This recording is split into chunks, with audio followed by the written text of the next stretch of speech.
जैसा कि आप सब लोग जानते हैं, आज हमने यहाँ यूथ की एक मीटिंग रखी थी और काफ़ी दिनों से हम तैयारी कर रहे थे और ये सोच के तैयारी कर रहे थे क्योंकि तमाम जो पॉलिटिकल पार्टीज़ हैं, चाहे वो कांग्रेस है, नेशनल कॉन्फ्रेंस है, अपनी पार्टी है या पीसी है, सब जो है मीटिंग्स कर रहे हैं। तो हमने अपना प्रोग्राम बनाया था कि हम यहाँ एक यूथ का कन्वेंशन करेंगे। पहले तो हमने कई बार कोशिश की कि हमें बाहर कहीं स्पेस मिले, इनको लेटर भी लिखा डीसी साहब को यूथ कन्वेंशन के लिए, इससे बहुत पहले, पर उसका कोई हमें जवाब नहीं मिला। उसको कोविड ज़्यादा था भी नहीं। तो उसके बाद जब हमने देखा सब पार्टीज़ कर रही हैं, तो उसमें नेशनल कॉन्फ्रेंस ने भी यूथ का कन्वेंशन किया, अपनी पार्टी ने भी जड़ी बल में भी किया, घर में भी किया। तो हमने भी एक फंक्शन रखा यूथ का यहाँ, और जिसके लिए तकरीबन मैं उनकी भी जो अपने हमारे जो नौजवान हैं, जो हज़ारों की तादाद में आज श्रीनगर आए थे, जिनको न सिर्फ रोका गया बल्कि उनकी पिटाई भी की गई, दे वर रफ्ड अप, उनके कपड़े भी फाड़ दिए गए, कहीं पर उनके मोबाइल छीने गए, कईयों को उनको थाने के अंदर बंद भी किया, जैसे आरिफ लाइगुरु अभी भी बंद है। तो इस तरह से हमें कुछ समझ नहीं आया कि ये क्या वजह है।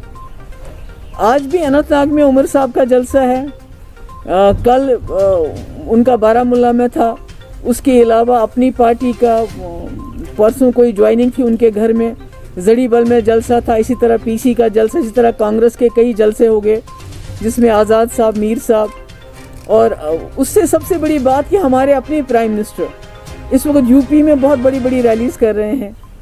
उस यूपी में जहां गंगा में लाशें बहीं हज़ारों की तादाद में। तो यहाँ हमें समझ नहीं है कि यकायक क्या हो गया कि रात को इन्होंने कोई चिट्ठी भेजी थी, जो हमने मॉर्निंग में टेलीविज़न पे देखा, तो हमने कागज़ वाकज़ देख लिए।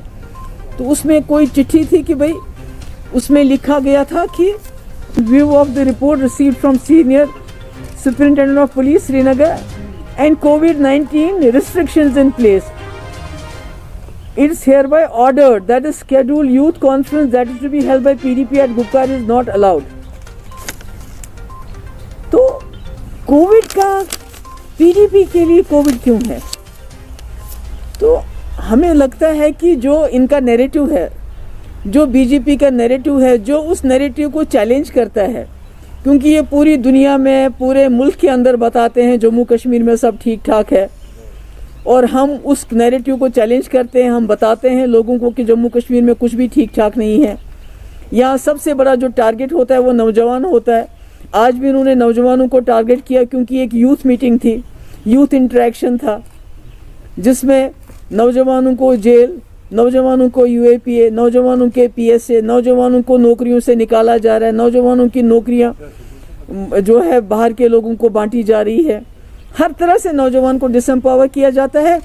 और मुझे ये खदशा है कि ये जानबूझ के जो पीडीपी की एक जो हम डेमोक्रेटिक स्पेस में, एक जमहूरी स्पेस को हम ऑक्यूपाई करते हैं, ये नहीं चाहते हैं कि नौजवान उसमें आ जाए, क्योंकि ये चाहते हैं नौजवान जो है वो बेहाल और बददिल होके वो तशद्दुद का रास्ता इख्तियार करे। जम्मू कश्मीर की सालमियत, जम्मू कश्मीर की दिफा, जम्मू कश्मीर के हुकूक, जम्मू कश्मीर के तशख़्ख़ुस की जो लड़ाई हमने शुरू की है मुफ्ती साहब के वक्त से, मसले कश्मीर हल करने की, उसमें हम जदोजहद करेंगे। उसमें हमारी तरफ से कोई समझौता नहीं होगा, क्योंकि मुझे लगता है कि अगर समझौता हो जाए इनके साथ तो फिर ये आपको पूरी स्पेस देंगे, आप जो करना चाहते होंगे करने देंगे।